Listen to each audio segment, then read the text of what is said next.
Brand Mamata, সততার প্রতীক মমতা বন্দ্যোপাধ্যায়, একদা মুখ্যমন্ত্রী, এখন তৃণমূল সুপ্রিমো।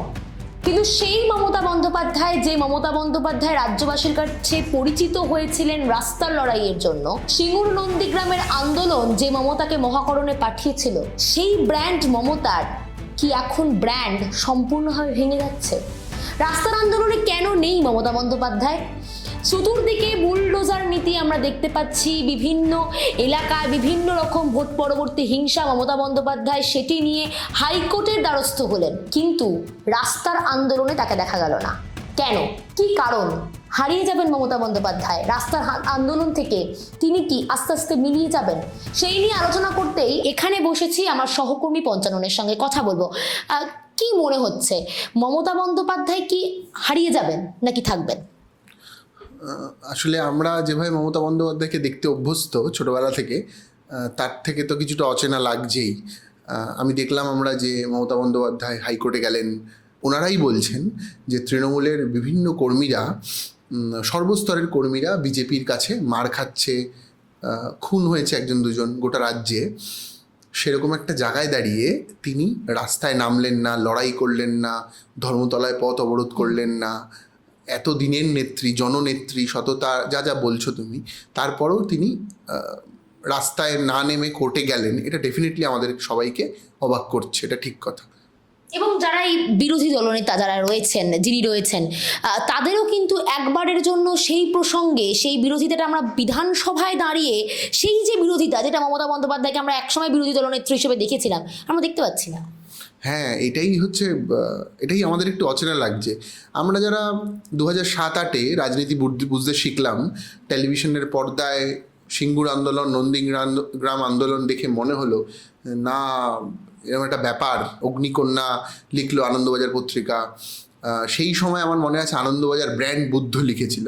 কিন্তু আজকের দিনে ব্র্যান্ড মমতা যতই যে বলুক, তুমি বললে, আমার মনে হয় সেই যুগে ব্র্যান্ড দিদি খুব রেলিভেন্ট ছিল। যখন ডাকি তখন পাই, এরকম একটা লিডার ছিলেন মমতা বন্দ্যোপাধ্যায়। আমার মনে আছে যে রাজ্যে যে কোনো ঘটনায় যা হবে উনি ঠিক পৌঁছে যাবেন। এই যে দিদি, মানে একটা মা সুলভ আচরণ, দিদি সুলভ আচরণ, তাকে আসলে জননেত্রী তৈরি করেছিল। মধ্যমগ্রামে সেই বিখ্যাত ফেলানি বসাকের ঘটনা, তারপর সিঙ্গুর, লালগড়ে মাওবাদীদের সাথে বৈঠক, খুন হয়ে যাওয়া মানুষের বাড়িতে গিয়ে সকাল থেকে রাত পর্যন্ত আন্দোলন, যখন ওনাকে সিঙ্গুরে পুলিশ ঢুকতে দিল না, সোজা বিধানসভায় এসে সংবিধান হাতে লড়ছেন। তার বিধায়করা অবশ্য সেদিনকে বিধানসভা ভাঙচুর করেছিলেন। তারপর ধর্মতলায় বসে পড়লেন। তারপর আমরা দেখলাম যে দুর্গাপুর এক্সপ্রেসওয়ে বন্ধ করে সিঙ্গুরে অনশন করলেন।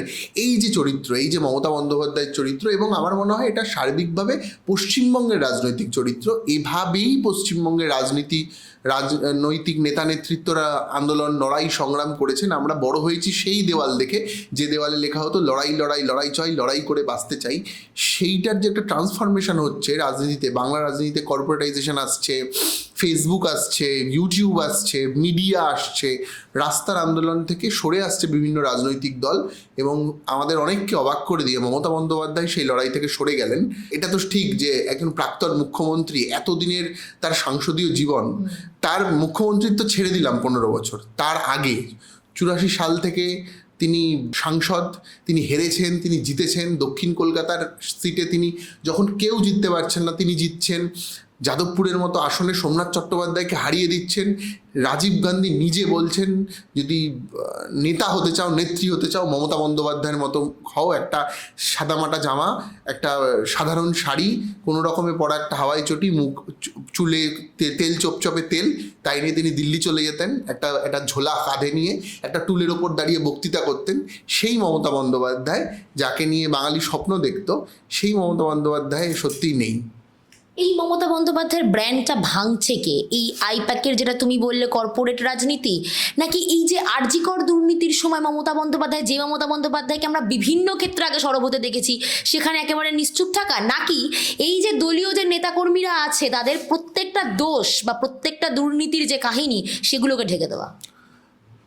দেখো, এইটার আমার মনে হয় একটা সুদূর প্রসারী প্রভাব আছে। জওহরলাল নেহেরু কলকাতাকে বলতো দ্য সিটি অফ প্রটেস্ট। এত মিছিল হতো, মিছিলের শহর কলকাতা। এখানে কি নিয়ে আন্দোলন হয়নি? ভিয়েতনামে যুদ্ধ হয়েছে, কলকাতার ধর্মতলায় দাঁড়িয়ে তোমার আমার বয়সী ছেলেমেয়েরা স্লোগান দিত কিক আউট ইয়াংকিজ। আজকে দিনে ইয়াংকিজ শব্দটা আর শোনা যায় না। কোথায় কি যুদ্ধ, ভেনেজুয়েলা, কোথায় প্যালেস্তাইন, কোথায় ইসরায়েল, কোথায় জার্মানি, ইভেন গুজরাট, মাফ করবে, গোয়াতে আন্দোলন হয়েছে, সেখান থেকে এখানকার লোক আন্দোলন করতে গেছে সেখানে। তো এই যে আন্দোলনের শহর, আন্দোলনের মেজাজ বাঙালির, আমার মনে হয় এটা সার্বিকভাবে, যেহেতু বামপন্থীরা তাদের সাংসদীয় জীবন এবং আদর্শগতভাবে পিছন দিকে সরে এসেছে বা হেরে গেছে, তার ফলে সার্বিকভাবে বাঙালি আন্দোলন করার মেজাজটা খানিকটা হলেও হারিয়েছে। আমরা দেখেছি যে ওপার বাংলায়, বাংলাদেশে শেখ হাসিনার বিরুদ্ধে বিরাট আন্দোলন হয়েছে। আমরা দেখেছি আরজি করের বিচারের দাবিতে অভয়ার বিরাট আন্দোলন হয়েছে, কিন্তু সেটা সীমিত সময়ের জন্য হয়েছে। তারপর সেই আন্দোলনের রেশ আর থাকেনি, আজ আর নেই। আজকের দিনের বাঙালি রাস্তায় ধর্মঘট হলে সে বাসে বসে, ধর্মঘট যারা করে তাদের জন্য গালাগাল করে, তার কারণ তার রাস্তায় জ্যাম হয়, অফিস যেতে দেরি হয়। এটা সত্যি যে হয়, কিন্তু হওয়ার ফল, এই ঘটনাগুলো ঘটার ফলে আস্তে আস্তে আন্দোলনের মেজাজ থেকে সরে আসছে কলকাতা শহর। ট্রাম ভাড়া বাড়ার জন্য একটা সময় কলকাতায় আন্দোলন হয়েছে, প্রেসিডেন্সি কলেজ বন্ধ হয়ে গেছে। হিন্দু হস্টেল খোলার দাবিতে, হিন্দু হস্টেলে সবাই থাকতে পারবে তার দাবিতে পশ্চিমবঙ্গের সমস্ত কলেজ 1 মাসের জন্য বন্ধ হয়ে গেছে। এটা আজকের দিনে আর হয় না, হবে না হয়তো আর কোনো দিন। এই যে মগজ থেকে বাঙালির আন্দোলন চলে যাওয়া এবং দক্ষিণপন্থী রাজনীতির আমদানি হওয়া, এবং তুমি দেখবে বিজেপির নেতৃত্ব বলা শুরু করে দিয়েছে অলরেডি, আর কোনো লড়াই চাই না, আর আন্দোলন চাই না, এবার আমরা একটু শান্তিতে থাকতে চাই। এবার হয় কি, আন্দোলনটা করে কারা? গরিব নিম্নবিত্ত সমাজের মানুষ, যার পেটে ভাত জোটে না, যে সরাসরি মজুরি পায় না, কৃষক ফসলের দাম পায় না, তখনই তো আন্দোলন হয়। মধ্যবিত্ত যার কাছে চাকরি আছে তার তো আন্দোলন করার প্রয়োজন পড়ে না। এই মানুষগুলোর আন্দোলন থেকে বিচ্যুত হচ্ছে। মমতা বন্দ্যোপাধ্যায়ের যে শক্তি, কৃষক, শ্রমিক, মজদুর, তারা আজকে মমতা বন্দ্যোপাধ্যায়ের থেকে সরে এসছে। বিজেপি তাতে একটা বিরাটভাবে প্রভাব তৈরি করেছে তাদের মধ্যে। লেফটের একটা প্রভাব আছে এখনো মুসলিম সমাজের মানুষের প্রতি। সব মিলিয়ে মমতা বন্দ্যোপাধ্যায় যাদের নিয়ে আন্দোলন করেছিলেন সেই যুগে, তারা আর আন্দোলনের মেজাজে নেই। আজকের দিনে মদন মিত্র কত কিলোমিটার মিছিলে হাঁটতে পারেন? একসময় তো হাঁটতেন। মমতা বন্দ্যোপাধ্যায়কে কুণাল ঘোষ আর মদন মিত্র নাকি সেই 21শে জুলাই ধর্মতলা থেকে বাঁচিয়েছিলেন। আজকের দিনে একটা ববি হাকিম, একটা মদন মিত্র, একটা অনুব্রত মণ্ডল, এরা ক্ষমতার বলে তাদের বিলাসবহুল জীবনযাপনের কারণে তারা আর হাঁটতে পারেন না। মমতা বন্দ্যোপাধ্যায় আজও 6-7 কিলোমিটার হেঁটে মিছিল করতে পারলেও তার নেতা নেতৃত্ব নিয়ে একা তো পারবেন না, তার তো বয়স হয়েছে। অভিষেক বন্দ্যোপাধ্যায় কটা আন্দোলন করেছে, কতবার পুলিশের হাতে মার খেয়েছে, কবার জেল কেটেছে, এরকম তো ঘটনা ঘটেনি। তো সার্বিকভাবে বাঙালির আন্দোলন করার মেজাজ আমার মনে হয় নেই, মানে কমে গেছে কিংবা নেই। তার ফলেই মমতা বন্দ্যোপাধ্যায়ের আন্দোলন করে কামব্যাক করাটা খুব একটা সহজ হচ্ছে না। তার কর্মীরাই তার সাথে মিছিলে হাঁটবে না, বা হাঁটছে না হয়তো। তার বাড়ির সামনে দাঁড়িয়ে একদল ছেলে মেয়ে চোর চোর স্লোগান দিচ্ছে। এইটা বাংলার কোনো মুখ্যমন্ত্রীর ক্ষেত্রে এটা হয়নি। সিদ্ধার্থ শঙ্কর রায়কে বলা হয় অন্যতম খলনায়ক বাংলার রাজনীতিতে, তার বাড়ির সামনেও কোনোদিন কেউ এটা বলেনি। এটা যখন হচ্ছে তখন আমার মনে হয় বাংলার রাজনীতি নিয়ে দুবার ভাবার সময় চলে এসছে। যে আমার মনে হয় এই যে বলা হচ্ছে না তৃণমূল কংগ্রেস ইরেলিভেন্ট হয়ে যাবে বাংলার রাজনীতি থেকে, সেইটা হলেও হতে পারে। আর একটা প্রসঙ্গ এখানে রাখতেই হয়, সেটা হচ্ছে এসআইআর। এবং এসআইআর এর বিরুদ্ধে তৃণমূল যেভাবে লড়াই করেছে সেটা প্রশংসনীয় বলে রাজনৈতিক মহল মনে করে। কিন্তু প্রসঙ্গ হচ্ছে বারংবার মমতা বন্দ্যোপাধ্যায় বলেন আমি দিল্লিতে যাব, আমি দিল্লির দ্বারস্থ হব, কিন্তু সুপ্রিম কোর্টে গেলেন। আর খুব বেশি হলে ধর্মতলায় তিনি আন্দোলন করলেন, সেটা আন্দোলন না, ধর্ণা মঞ্চ একটি, এবং সেই ধর্ণা মঞ্চে গান হলো, কবিতা হলো, কতটা আন্দোলন হলো সেটা খুব বলা বাহুল্য। এবং সেখানে যেটা সংসদের বাইরে যে ধর্ণা মঞ্চটা তৈরি করা হলো, সেটা কিন্তু দায়িত্ব দেওয়া হলো অভিষেক বন্দ্যোপাধ্যায়কে। এবং সেই আন্দোলনটা কি ওখানেই সেখানে চলে গেল, মানে হারিয়ে গেল সেই আন্দোলনটা অভিষেক বন্দ্যোপাধ্যায়ের দায়িত্ব থাকার কারণে? এইটা খুব অদ্ভুত। এসআইআর এর প্রভাব কিভাবে পড়লো এইটা নিয়ে একটা বিশ্লেষণ করার জায়গা আছে। তবে আমার মনে হয় আজকের দিনের যারা যেসব শাসক ডেমোক্রেটিক্যালি লড়াই করে, তারা অদ্ভুত সব পন্থা অবলম্বন করে। আগে যুদ্ধ হতো, এখন দেখবে যুদ্ধ বাধে না, আর যুদ্ধ হলেও সেটা কবে শেষ হয় আমরা জানতে পারি না। তো সেরকমভাবেই গণতন্ত্রের মধ্যে কিভাবে রাজতন্ত্র প্রতিষ্ঠা করা যায় আজকের দিনের বড় নেতারা বুঝতে পেরেছেন। তার জন্য এই লড়াইটা ডেমোক্রেটিক্যালি লড়লে বোধহয় হবে না, আমার এটা মনে হয়েছে। 1972 সালে পশ্চিমবঙ্গের ইতিহাসে বিধানসভা নির্বাচনে সব থেকে বেশি বোমাবাজি রিগিং ছাপ্পা হয়েছিল।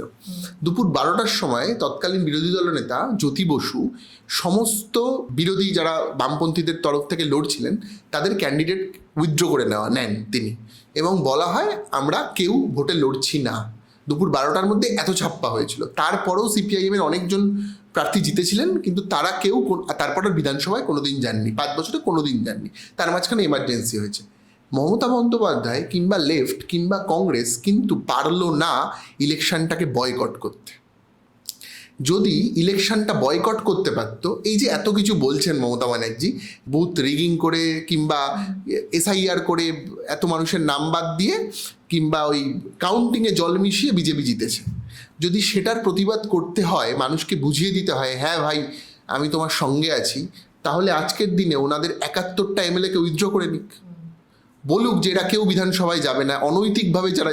আচ্ছা, অনৈতিকভাবে যদি বিজেপির 207 জন জেতেন, তাহলে তো তৃণমূলের 71 জন অনৈতিকভাবেই জিতেছেন, সিপিএমের একজন তো অনৈতিকভাবেই জিতেছেন, আইএসএফ এর একজন, কংগ্রেসের দুজনও তো অনৈতিকভাবেই জিতেছেন। যখন ভোট চুরি নিয়ে রাহুল গান্ধী দিল্লিতে প্রেস কনফারেন্স করেন, মমতা বন্দ্যোপাধ্যায় যখন এই প্রেস কনফারেন্স করে সব বলছেন, তাহলে ওনাদের 71 জন কি করে বিধানসভায় যায়? তার মানে অনৈতিকভাবে জেতা 71 জন বিধায়ককে ওনার প্রয়োজন ডেমোক্রেটিক পলিটিক্সে থাকতে গেলে। উনি কিন্তু মানুষের পাশে, যে মমতা বন্দ্যোপাধ্যায় সব কিছুকে চ্যালেঞ্জ করতে পারত, যার কোনো কি বলে না যে যার কিছু নেই, শূন্যের আবার বাটপাড়ির কি ভয়, আসলে মমতা বন্দ্যোপাধ্যায় সেই শূন্য থেকে উপরে উঠেছেন। তো কিন্তু ওনার কাছে এই ক্ষমতাটা তার কাছে পেয়ে বসেছে। তারা দল আছে, সংগঠন আছে, সংগঠন চালাতে গেলে টাকা দরকার, রাজনৈতিক দল অপারেট করতে গেলে ডেমোক্রেটিক্যালি কিছু পথ নিতে হয়। উনি আজকের দিনে 71 জন এমএলএকে আর বলতে পারছেন না এরা অনৈতিকভাবে সবাই জিতেছে, তাহলে আমি বিধানসভা বয়কট করলাম, আমার 71 জন বিধায়ক আর কোনোদিন বিধানসভায় 5 বছরের জন্য যাবে না, যেটা জ্যোতি বসু করেছিলেন, প্রমোদ দাশগুপ্ত করেছিলেন। আজকে মমতা বন্দ্যোপাধ্যায় পারলেন না, এবং তখনও পারেননি। মোথাবাড়ির ঘটনায় যাদেরকে গ্রেফতার করা হয়েছিল, এই গ্রেফতার কার সরকারের আমলে হয়েছে? মমতা বন্দ্যোপাধ্যায়ের সরকারের আমলে হয়েছে। মোথাবাড়ির আন্দোলন নিয়ে অনেক কথা বলার জায়গা আছে। মোথাবাড়ির আন্দোলন হয়তো অনৈতিক, হয়তো দেশবিরোধী ইত্যাদি বিভিন্ন ঘটনা ঘটেছে, কিন্তু তারপরেও মালদা মুর্শিদাবাদের এত বিরাট অংশের যে ভোটারের নাম বাদ গেছিল, মমতা বন্দ্যোপাধ্যায় তাদের নিয়ে একটা রাস্তায় বসে আন্দোলন করেছেন। উনি রাজীব কুমারকে বাঁচাতে ধর্মতলায় বসেছিলেন, কিন্তু এসআইআরে নাম বাদ দেওয়া মানুষদেরকে নিয়ে দিল্লি গিয়ে একটা মিডিয়াটিক ড্রামা তৈরি করলেও, ওই যে তুমি বলছো রাস্তার মমতা, রাস্তার দিদি, তিনি কিন্তু তাদের নিয়ে রাস্তায় বসেননি। না অধীর চৌধুরী বসেছেন, না মোহাম্মদ সেলিম বসেছেন, কেউ বসেননি, রাস্তায় কিন্তু বসেনি। কোর্টে অনেক কিছু বলেছে, কিন্তু ওই যে বলছি পশ্চিমবঙ্গের মানুষ রাস্তার আন্দোলন থেকে আস্তে আস্তে পিছনে সরে আসছে। তারা রাস্তার আন্দোলনে সেলফি তোলা, ভিডিও বানানো, রিল বানানো, এগুলোর মধ্যে আছে, ভালো ছবি ওঠে, আরজিকর আন্দোলনে আমরা দেখেছি, কিন্তু রাস্তার আন্দোলন থেকে মানুষ বিমুখ হচ্ছে। আর মমতা বন্দ্যোপাধ্যায় আমার মনে হয় বিমুখ হচ্ছে বলে মানুষ তাকে আর চিনতে পারছে না। আমরা তো চিনতে পারছি না, আমরা যে মমতাকে দেখেছি 2008, 9, 11 সালে। তাহলে কি আরামপ্রিয়তা এবং পরিবারতন্ত্র দুটি একসঙ্গেই মমতা বন্দ্যোপাধ্যায়ের ব্র্যান্ড দিদিকে ভেঙে দিচ্ছে? ক্ষমতার লোভ, মানে 71টার এমএলএ তো খুব একটা কম নয়, তো অনেক। 71টা এমএলএ দিয়ে তো একটা রাজ্যসভা এমপি পাঠানো যায়, এবং ওই 71টা এমএলএ 2029-এ যে একটা ব্যাকবোন হবে, 5 জন ধরে নিচ্ছি তৃণমূল 5 জন এমপি হবে, কিংবা পৌরসভায় এতগুলো পৌরসভা তৃণমূল পাবে, তার একটা ব্যাকবোন তো 71টা এমএলএ। মানে রাজনীতি, সম্ভাবনা, ভবিষ্যৎ, অনেকগুলো কথা আসবে, কিন্তু ওই যে ক্ষমতা ছাড়তে পারলাম না আমরা, মানে আমার মমতা বন্দ্যোপাধ্যায় পারলেন না, যে মমতা অনেক কিছু ছাড়তে পারতেন। কিছুই না, মানে আমার কিছু লাগে না, আমি ভয় ডরিন একটা মানুষ, আমি যা খুশি করতে পারি। হ্যাঁ, বলে দিল টালার ট্যাঙ্কের জলে সিপিএম বিষ মিশিয়েছে, জ্ঞানেশ্বরী এক্সপ্রেস কে উল্টে দিয়েছে, সিপিএম উল্টে দিয়েছে। মানে উনি মানে যা খুশি বলতেন, যা খুশি করতেন, রাস্তায় বেরিয়ে পড়তেন, ধর্মতলায় বসে পড়তেন। আর তার সঙ্গে সবসময় মদন মিত্র, ববি হাকিম, শোভন চট্টোপাধ্যায়, সোনালী গুহ, এরকম কয়েকজন থাকতেন, টেলিভিশনে খবর হতো। কিন্তু সেই মমতা কোথায়? উনি তো 10 জনকে নিয়ে শুরু করেছিলেন, 20 জনকে নিয়ে শুরু করেছিলেন, তারপর এত পার্সেন্ট ভোট, এত ক্ষমতা, এত কিছু হয়েছে, সেই শূন্যতে ফিরে আসুন না। মানুষ ওই মমতাকে চায়। সেটা ক্ষমতা, আরামপ্রিয়তা যা যা বলছো সেটা হতে পারে। বা আরেকটা জিনিস আমার মনে হয়, জনসমর্থন মমতা বন্দ্যোপাধ্যায়ের পক্ষে আজার নেই। বিজেপি 44% ভোট পেলেও ক্ষমতায় আসার পর ওটা আমার ধারণা 60-65-তে পৌঁছে গেছে। যারা বিজেপিকে ভোটটা দেয়নি তারাও অনেকে আজকের দিনে বিজেপিকে সমর্থন করছেন। আর বিজেপিকে সমর্থন না করলে তারা লেফট আর কংগ্রেসকে করছেন। হ্যাঁ, তৃণমূল নয় তাদের কাছে, তারা লেফটের লোকেরা মমতাকে চোর বলছে, অভিষেকের বাড়ির সামনে গিয়ে চোর বলছে, বিজেপিও বলছে। মানে ওভারঅল যে বিরোধিতা মমতা বন্দ্যোপাধ্যায়ের বিরুদ্ধে আছে রাজ্যের মানুষের, আজকে যদি তিনি কলকাতার রাস্তায় মিছিল করেন, আন্দোলন করেন, পথ অবরোধ করেন, যদি রাস্তায় মানুষ চোর চোর বলে চিৎকার করে, তাহলে তো সেটা বুমেরাং হয়ে যাবে। এটাও একটা আমার মনে হয় হতে পারে। অর্থাৎ বিষয়টা খুব স্পষ্ট যে এই যে ব্র্যান্ড মমতা এবং সেই থেকে যে মমতা বন্দ্যোপাধ্যায়ের আত্মবিশ্বাস অর্থাৎ সেলফ কনফিডেন্স যখন ওভার কনফিডেন্সে পরিণত হয়, তখন যা পরিণতি হওয়ার সেটা রাজ্যবাসী দেখছে এবং সেটা তৃণমূল কংগ্রেসও দেখছে। তার সঙ্গে আরও একটি প্রসঙ্গ থাকছেই, সেটা হচ্ছে দল বদলের রাজনীতি। এই দল বদলের রাজনীতি ভবিষ্যতে কী রূপ নেবে সেটা তো মানুষ অপেক্ষায় রয়েছে, এবং সেটা যদি হতে থাকে তাহলে তৃণমূল কংগ্রেস এবং ব্র্যান্ড দিদি দুটোই ক্ষয়িষ্ণু হয়ে যাবে।